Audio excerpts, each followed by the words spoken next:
Hello friends, मैं सुरेश और आज हम बात करेंगे भारतीय संविधान के भाग संख्या 3 की। पिछले वीडियोज में हमने भाग संख्या 1 और भाग संख्या 2 में जैसे नागरिकता वगैरह और संघ राज्य सेक्टर हमने पढ़ लिया है। तो भाग संख्या 3 में हम मौलिक अधिकारों को डिटेल से पढ़ेंगे। इसका हम डिटेल से एनालिसिस करेंगे ताकि आपके कोई भी एग्जाम का क्वेश्चन हो वो मौलिक अधिकारों से रिलेटेड अगर हो तो वो न छूटे। तो भाग संख्या 3 की बात करें तो अनुच्छेद 12 से 35 तक मौलिक अधिकारों का क्या है वो बंद किया गया है। इस भाग संख्या 3 है, इसको भारतीय संविधान का मैग्ना कार्टा कहा जाता है। मैग्ना कार्टा इसलिए कहा जाता है क्योंकि नैसर्गिक है, क्योंकि ये जो कृत्रिम संसाधन है उनके लिए ये बिल्कुल भी लागू नहीं होता है, केवल मानव या फिर नेचुरल के लिए ये लागू किया जाता होता है। देखो, बात करें हम मौलिक अधिकारों की। अगर मौलिक अधिकार एक ऐसे अधिकार हैं जो व्यक्ति को जीवन जीने का एक अलग तरीका या फिर अगर सुखमय जीवन, अगर बात करें हम अपने हक या मांगों की बात करें तो अपनी मांग पूरी कर सकता है, उनके द्वारा क्या कर सकता है वो अपना जीवन को सुखमय बिता सकता है। अगर हम मौलिक अधिकारों को छीन ले, जैसे बात करें अगर जेल में किसी भी व्यक्ति हो तो उसका मौलिक अधिकार लगभग क्या कर लिया जाता है, छीन लिया जाता है। अगर मौलिक अधिकार उसका छीन लिया जाता है तो फिर उसकी जिंदगी क्या हो जाती है, नरक के समान उसकी जिंदगी हो जाती है। इसलिए मौलिक अधिकारों का बने रहना व्यक्ति जीवन में बहुत ज़्यादा इम्पोर्टेंट है। देखो, मौलिक अधिकार की बात करें, अनुच्छेद 12 से 35 की बात करें, अगर मौलिक अधिकार की बात करें तो ये इसकी जननी अगर बात करें मौलिक अधिकारों की तो वो है ब्रिटेन। ब्रिटेन है वो जननी है मौलिक अधिकारों की, वहां से इन मौलिक अधिकारों को संविधान में भाग उसको स्थान दिया गया। हमने कहां से लिया? हमने अमेरिका के संविधान से लिया। हमने अमेरिका के संविधान से इन मौलिक अधिकारों को अपने संविधान में स्थान दिया है। ये बहुत ही एक खूबसूरत, अगर बात करें हम हमारे संविधान की बात है कि हमने मौलिक अधिकारों को अपने संविधान में क्या किया है, शामिल किया है। अब देखो, बात करते हैं मूल जो संविधान था उसमें 7 अधिकार थे, मौलिक अधिकार। कितने थे? 7 मौलिक अधिकार थे। अब वर्तमान में 6 मौलिक अधिकार, वर्तमान में 6 मौलिक अधिकार है। एक अधिकार था 7वां संपत्ति का अधिकार, उसको हटा दिया गया। अगर बात करें संपत्ति के अधिकार की, संपत्ति के अधिकार की, इस संपत्ति के अधिकार था उसको क्या किया गया, 44वां संविधान संशोधन, 44वां संविधान संशोधन हुआ था 1978 में, 1978। इसके द्वारा इस संपत्ति के अधिकार को हटा दिया गया। इसको संपत्ति का मौलिक अधिकारों में से इसको निकाल दिया गया। लेकिन भाग संख्या 12 की बात करें, भाग संख्या 12 अनुच्छेद 300 क, इसके अंदर इसको क्या कर दिया गया, संपत्ति का कानूनी अधिकार बना दिया गया। संपत्ति का कानूनी अधिकार बना दिया गया। अब आप सोच रहे हैं कि कानूनी अधिकार बना दिया गया और मौलिक अधिकार, तो फिर इसमें अंतर क्या है? कानूनी अधिकार कौन से होते हैं और मौलिक अधिकार कौन से होते हैं? मौलिक अधिकार की बात करें तो मौलिक अधिकार पब्लिक प्लस गवर्नमेंट, ये हमसे मौलिक अधिकार नहीं छीन सकती। अगर किसी संसद द्वारा विशेष कानून न बनाया या फिर आपात की स्थिति में, अगर आपातकाल की स्थिति हो तब ये राष्ट्रपति निलंबित कर सकता है इसको कुछ समय के लिए, परमानेंटली नहीं, कुछ समय के लिए क्या कर सकता है, राष्ट्रपति है वो इनको निलंबित कर सकता है। मैंने एक शॉर्ट वीडियो भी इसके बारे में बनाया कि आपातकाल के दौरान अनुच्छेद 20 और अनुच्छेद 21 हम आगे पढ़ेंगे, उनको क्या किया नहीं जाता है, आपातकाल के दौरान उसको निलंबित नहीं किया जाता है और सभी जो अधिकार हैं मौलिक अधिकार उनको निलंबित कर दिया जाता है। किसके द्वारा? राष्ट्रपति द्वारा आपातकाल की स्थिति में। अगर हटाने की बात करूं तो संसद द्वारा कानून बनाकर इसको क्या कर दिया जाता है, हटा भी दिया जाता है। विशेष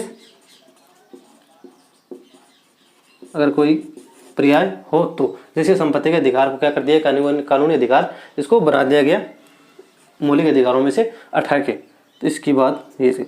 अब बात करें कानूनी अधिकार की। कानूनी अधिकार होता है हमारा कि हम उसमें अगर किसी बात की कोई दिक्कत हो या गलती हो तो फिर वो क्या है, गवर्नमेंट अपने पर दबाव बना सकती है या फिर कोई निर्णय ले सकती है। कानून उसमें कोई पब्लिक उसमें ज़्यादा कोई रोल उसका नहीं है। इसमें गवर्नमेंट हम लोग को दबाव लगा सकती है, भाई आपका कानूनी अधिकार है, इसमें आप ये नहीं कर सकते। चलो बात करते हैं कि जो मौलिक अधिकार है उनकी मांगों का क्या क्या इतिहास रहा है, कहाँ कहाँ से मौलिक अधिकारों की मांग उठी उनके बारे में हम थोड़ा सा देख लेते हैं। देखो सर्वप्रथम बात करते हैं तो सर्वप्रथम बाल गंगाधर तिलक, बाल गंगाधर तिलक थे, उन्होंने 1895 में स्वराज नामक विधेयक में मौलिक अधिकारों की मांग की थी। स्वराज नामक विधेयक में क्या की थी, बाल गंगाधर तिलक ने 1895 में इसकी मांग की थी। किसकी? मौलिक अधिकारों की अगर बात करें, मांग की थी, डिमांड की थी कि संविधान में क्या होना चाहिए, अपने मौलिक अधिकार भी व्यक्तियों के लिए होने चाहिए। फिर बात करें तो 1925 की एनी बेसेंट,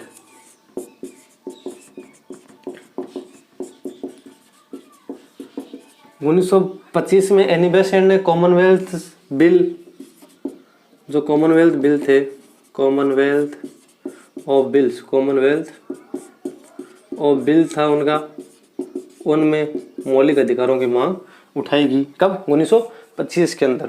फिर बात करते हैं मद्रास का कांग्रेस अधिवेशन हुआ था 1927 में। मद्रास कांग्रेस का जो अधिवेशन हुआ, जो मद्रास का कांग्रेस अधिवेशन हुआ था वो 1927 में हुआ था। इसमें भी मांग उठाई गई कि मौलिक अधिकारों के बारे में। कब? 1927 में।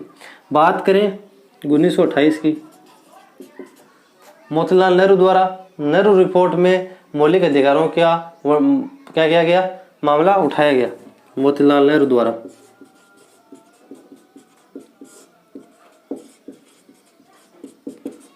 जो इसको हम नेहरू रिपोर्ट भी बोलते हैं, 1928 में। बात करें 1930 की, जब कराची कांग्रेस अधिवेशन हुआ, कराची कांग्रेस अधिवेशन, तब इनकी मांगों उठाया गया। अब देखो 1931 में जो द्वितीय गोलमेज सम्मेलन हुआ, द्वितीय गोलमेज सम्मेलन हुआ था, उसमें महात्मा गांधी द्वारा मौलिक अधिकारों के लिए मांग उठाई गई। अब देखो हम बात करते हैं, मांगों की बात कर ली कि किन किन लोगों ने कब कब मौलिक अधिकारों के लिए मांग उठाई या उनकी डिमांड की। अब यह भी देख लेते हैं कि जो हमारी संविधान सभा थी उसमें मौलिक अधिकारों संबंधी दो, एक समिति और एक उप समिति बनाई गई थी। उनके अध्यक्ष कौन कौन थे वो भी थोड़ा सा हम देख लें, ताकि आपकी एग्जाम की दृष्टि से थोड़ा सा इम्पोर्टेंट ये आपका रहे।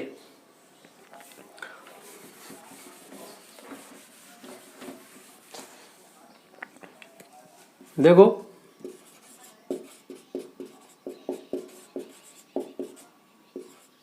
मूलाधिकार समिति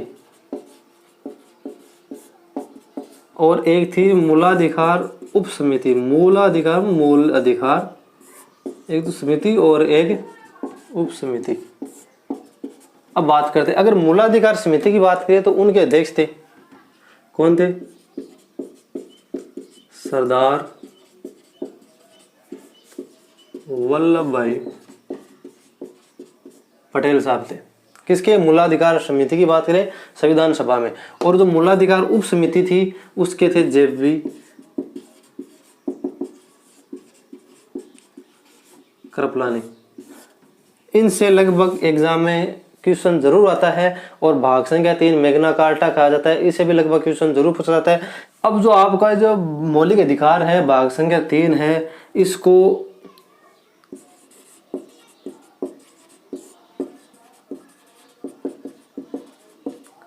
भीमराव अंबेडकर ने अलौकिक व प्रकाशमान कहा।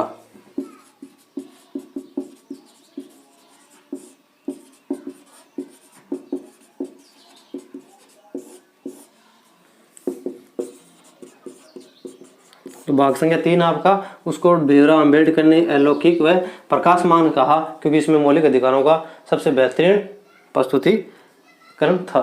हम बात करते हैं अनुच्छेद 12 से लेके शुरुआत करते हैं चीज़ की, क्योंकि लगभग 12 से लेके 35 तक आपका अनुच्छेद उसमें अनुच्छेद है मौलिक अधिकारों में, तो वो एक चीज तो उनमें होगी नहीं, अलग अलग डिवाइड किया गया, कुछ अनुच्छेद अलग में कुछ अनुच्छेद में अलग अलग किया गया। तो अनुच्छेद 12 की बात करें तो इसमें बात की गई मौलिक अधिकारों की परिभाषा इसमें दी गई है कि मौलिक अधिकार, हाँ मानते हैं कि उसमें आपको स्वतंत्रता का अधिकार है, जीने का अधिकार है, तो इसमें कुछ पाबंदियां आपके लगाने जरूरी है ताकि आपको समाज में स्थिरता बनी रहे, आप कानून कायदे में रहे, अन्यथा आपका क्या है कि देश में कुछ अव्यवस्था भी हो सकती है। इसके लिए आपको कुछ परिभाषा इसकी दी गई है कि कुछ विभिन्न परिस्थितियों में आपके उसको थोड़ी सी उस पर रोक लगा सकते हैं।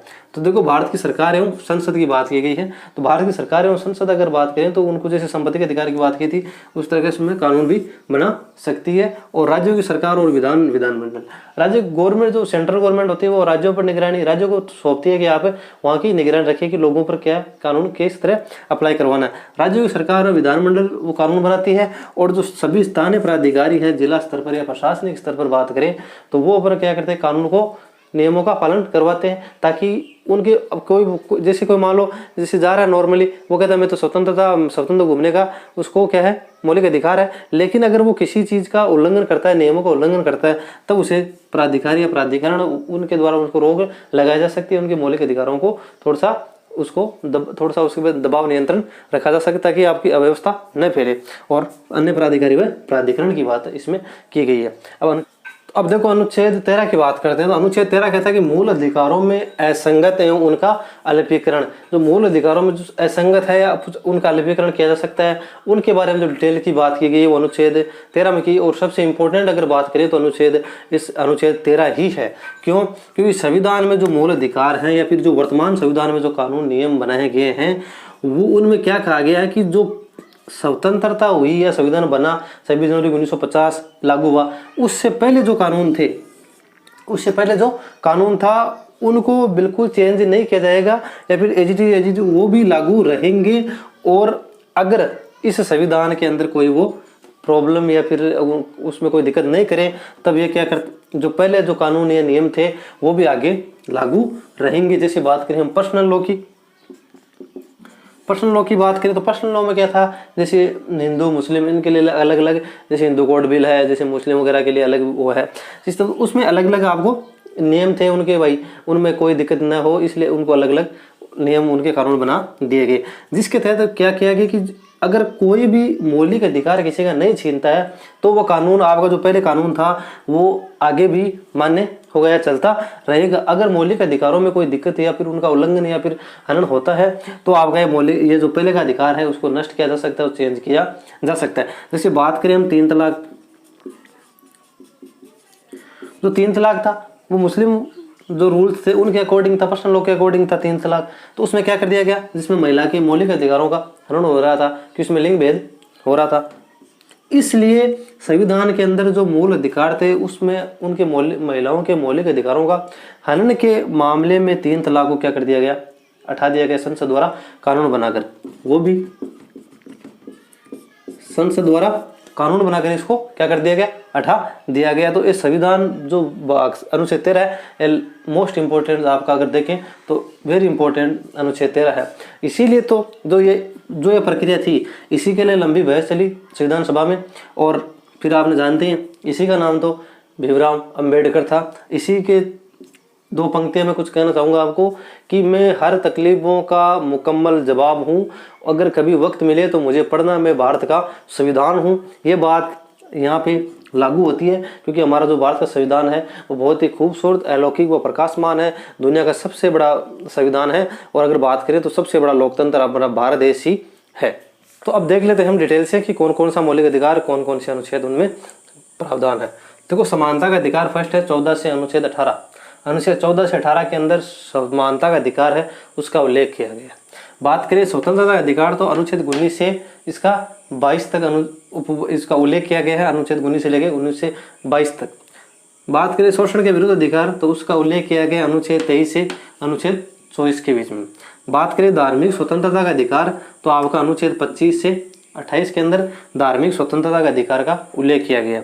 बात करें संस्कृति तथा शिक्षा संबंधी अधिकार तो आपका अनुच्छेद 29 और 30 में क्या क्या है उसका उल्लेख किया गया।